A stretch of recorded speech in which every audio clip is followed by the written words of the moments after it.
Nandito kami sa pinakamalaking umbrella sa mundo.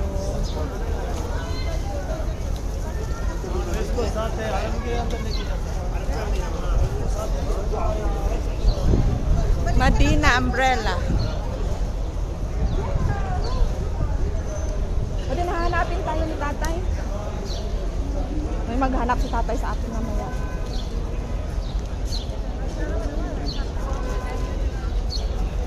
Ito yung pinakamalaking umbrella sa buong mundo. Saan tayo upo? Mga Muslim sa Madina. Maganda yun paggabi. Bawal kami pumasok kasi doon. Kaya nandito kami. Ayan. Yun ang napakalaking masjid nila. Big umbrella.